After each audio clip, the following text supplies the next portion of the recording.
Tout de suite, aller voir un exemple bien précis de ce qu'a fait la ressource dans le cas de la jeune Ariane. Donc, c'est Martine et Laurier Ouellette qui nous parlent de l'importance de la communication dans l'apprentissage de leur enfant. Ariane, on écoute ça ensemble.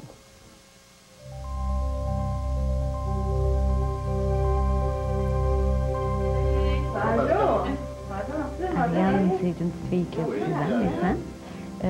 Puis qui souffre d'un syndrome, un grand nom, là, la démyélisation, qui touche à la membrane nerveuse qui enveloppe les nerfs. Ce qui fait qu'Ariane a beaucoup de difficultés avec ses mouvements moteurs. Regarde, Ariane, ça te sonne-tu encore? Nous, on a à stimuler toujours le mouvement pour qu'elle réussisse à utiliser ses mains, ses pieds. Ariane, c'est une enfant qui dépend beaucoup de nous. C'est une enfant qui a besoin continuellement qu'on l'entoure puis qu'on joue avec. Sinon, ben, elle est un peu plus impatiente puis elle demande un support constant. C'est une enfant qui nous donne quand même des beaux retours, là, des grands sourires. Je veux dire d'abord qu'Ariane, c'est la 3e de 4 enfants. C'est une collaboration de tous les jours avec les 2 grands. Puis même la plus petite, la plus jeune qui est arrivée après, donne sa petite part en jouant avec. Puis c'est sûr qu'il faut dire que, bon, moi, j'avais un emploi. C'est sûr que là, je suis à la maison. C'est un travail, c'est devenu mon travail. C'est sûr que je suis bien heureuse là-dedans. Mais c'est le gros changement aussi à la maison. On a fait ce choix-là. Moi, je pouvais le faire au niveau de mon emploi. Ça fait que j'ai demandé un transfert et on est arrivé ici à Amos depuis août 96. À l'école, le programme est adapté en fonction du suivi des ergothérapeutes, physiothérapeutes, orthophonistes aussi, parce que, Ariane a une possibilité plus grande intellectuelle que moteur, donc c'est ce qu'on essaie de développer. Malgré son handicap lourd en moteur, Ariane veut communiquer. Avec Mme Lucière de Rouen, qui est ergothérapeute, on a monté un programme, un amorce de programme, parce qu'il va toujours être en évolution, avec un tableau de communication. Là, c'est bien sommaire, on part avec quelques images, mais dans quelques années, où ça nous mènera. Il y a peut-être une possibilité de travailler avec l'ordinateur aussi.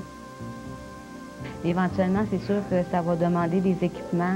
Quand on parlait d'ordinateur, on parlait de jouets adaptés, parce que les jouets adaptés aussi, c'est une façon d'apprendre à faire les choix. C'est des choses qui sont, dispendieuses. Mais je pense que quand la personne handicapée a le support technique, a les ressources qu'il faut pour aller plus loin, je pense qu'on aide aussi la famille, toute la famille. Grâce à la ressource d'aide, je pense que ça nous aide à vivre plus normalement, pas juste Ariane, mais le reste de la famille aussi.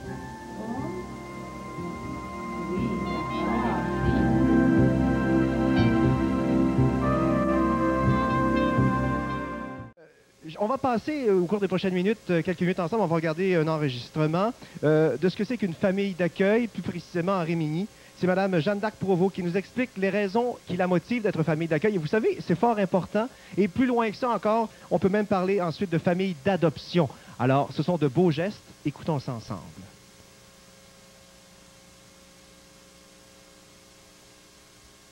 Moi, j'ai comme l'impression que dans la vie, j'ai toujours fait des choses qui me tentaient, ça me posait de questions. Pourquoi je l'ai fait? Probablement parce que j'étais bien là-dedans. Jeanne d'Arc Provost et son mari Léon sont famille d'accueil pour handicapés depuis 25 ans. Un choix de vie hors du commun.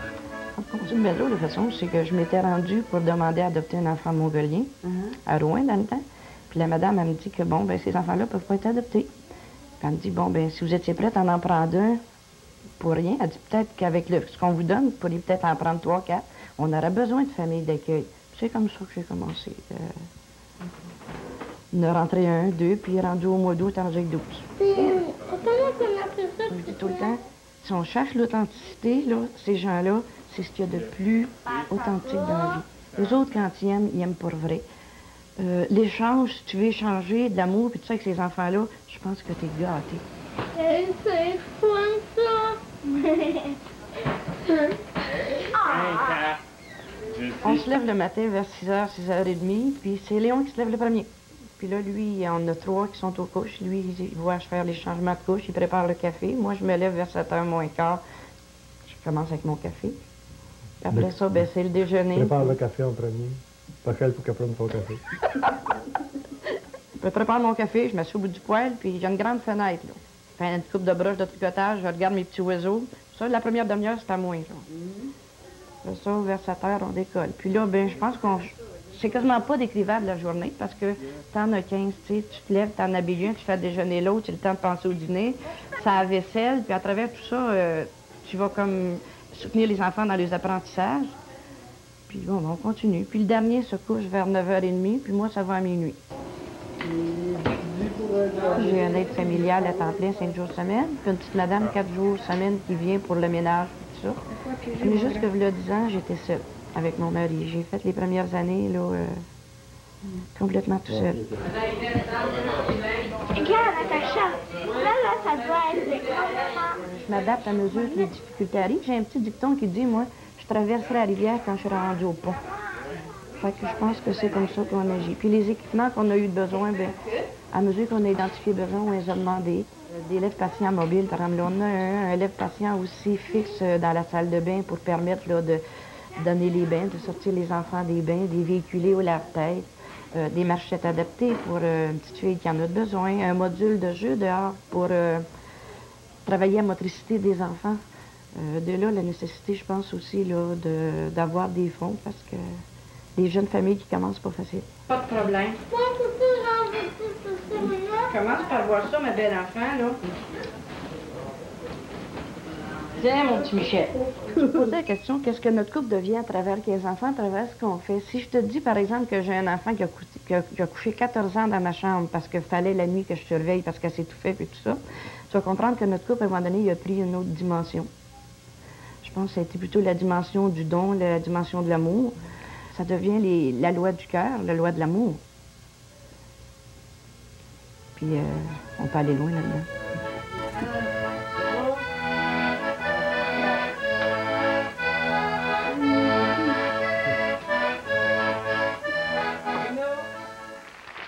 On va vous présenter un court reportage où Mme Liliane Neveu, de la Sarre, nous raconte ce que c'est que le quotidien de sa fille Catherine. On l'écoute ensemble.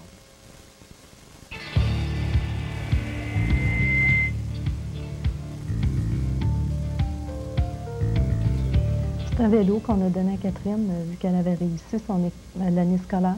Puis on a demandé aussi de l'aide à la ressource d'aide pour nous aider à adapter le vélo à Catherine. Parce que c'est ça, Catherine, ça prend une adaptation spéciale parce qu'elle a la jambe droite qui est plus courte et puis il a fallu surélever le pédalier. Et puis c'est ça, c'était pour qu'elle ait des loisirs comme ses sœurs puis les autres amis. C'est une activité qu'elle aimait et puis qu'elle aurait aimé faire. Puis c'est pour ça qu'on a procuré un vélo à Catherine puis on a demandé de l'aide à la ressource.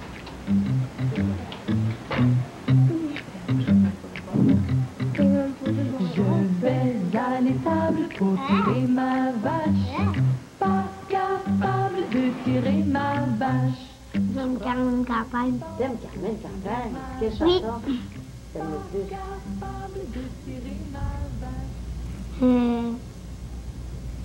Je vais à l'étable.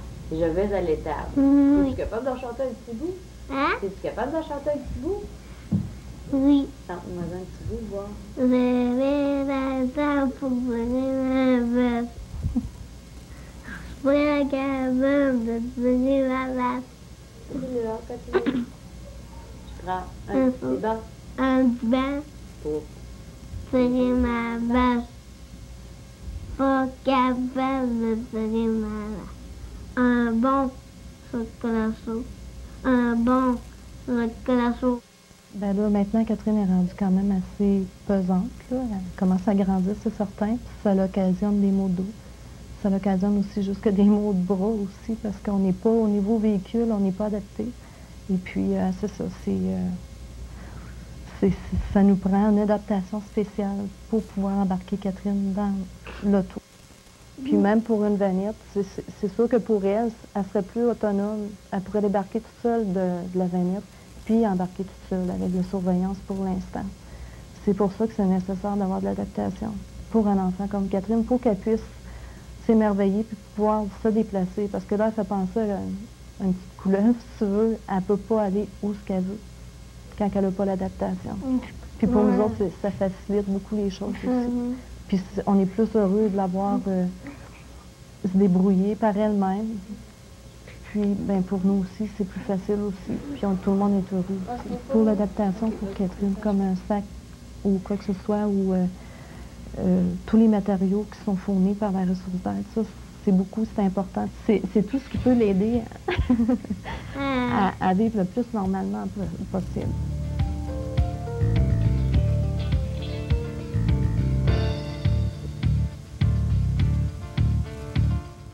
Peut-être pour vous aider à comprendre ce que ça peut être d'avoir un enfant handicapé, on va regarder ce court extrait vidéo où Mme Lévesque, la mère de Julien Bouchard, nous explique l'attention spéciale qu'elle porte à Julien. On l'écoute ensemble.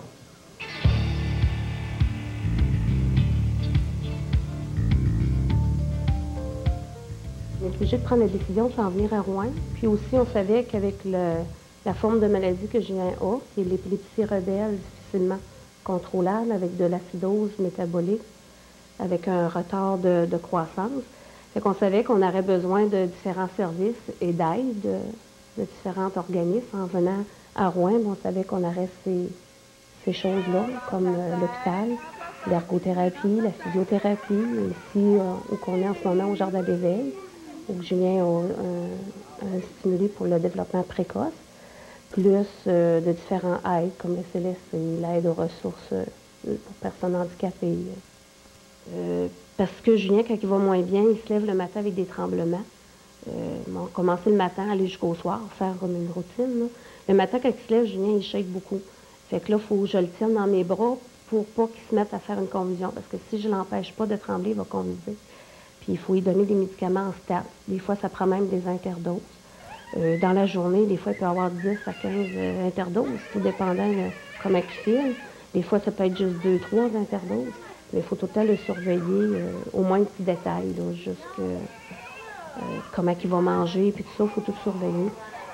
La nuit, ben c'est ça va faire 4 ans et demi, ben ça va sur 5 ans. Julien se lève, il faut lever Julien pour la médication de 1h du matin. Puis ça va faire 5 ans. Là. Oui, c'est vrai que je n'ai pas fait de nuit 8 heures en ligne. C'est qu'il y a des semaines où il file moins bien, fait que là, on est obligé d'avoir différentes adaptations. Comme là, on a commencé par sa poussette, qui est un genre de fauteuil, que là, Julien est maintenu comme il faut. Après ça, ben là, là on s'est rendu compte que là, sa chaise haute, éventuellement aussi, il faut changer sa chaise haute. Puis là, il va avoir 5 ans au mois de mars, il est encore d'une couchette. Fait que là, sa couchette était rendue pas mal trop petite pour Julien. Il coinçait dans tous les côtés. Fait que là, sauf qu'il est encore, comme je disais, il y a des semaines où il file moins bien. Fait qu'il y a besoin encore qu'on ait des côtés de lit pour le protéger, pour ne pas tomber. Même le petit frère, je vais le laisser avec son frère dans le bain, maintenant pour aller mener de quoi de vite. Samuel aussi est rendu qu'il est un bon surveillant. Là. C'est un enfant qui s'est adapté beaucoup à son petit frère, là, qui surveille, il sait comment se comporter envers son petit frère. Dans le fond, toute la famille, on est obligé de s'adapter à Julien. Là. On dit tout le temps que c'est Julien, justement, qui ronne. Maintenant, ben, je dirais, par la force des choses, on n'a pas le choix, dans le cas de Julien, de devenir comme une maman docteur. Parce que faut constamment que je joue avec la médication.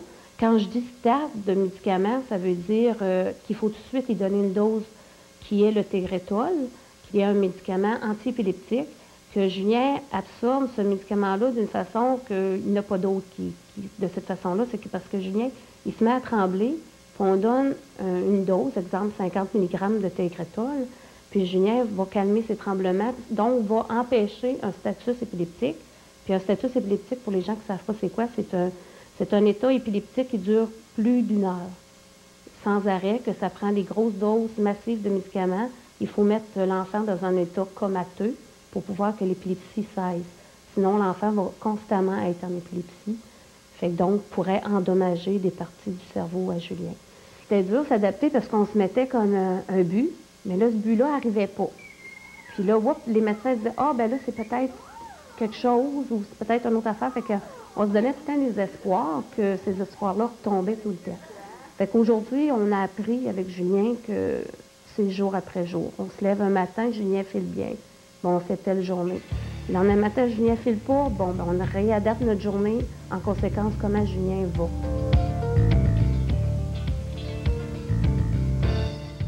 Il a été responsable de la maison Rouyn-Noranda à Val-d'Or. Il a également été échevin à la ville de Val-d'Or. Richard Couture nous parle maintenant de son nouveau vécu.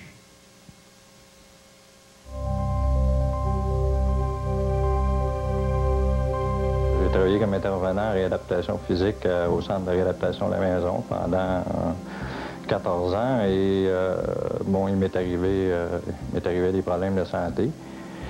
J'ai aussi été en politique municipale pendant 12 ans, de 84 à 96, et là aussi, durant toute cette période de temps-là, à partir du début des années 90, les problèmes de santé ont commencé à surgir. Alors, c'est des problèmes au niveau de la colonne vertébrale.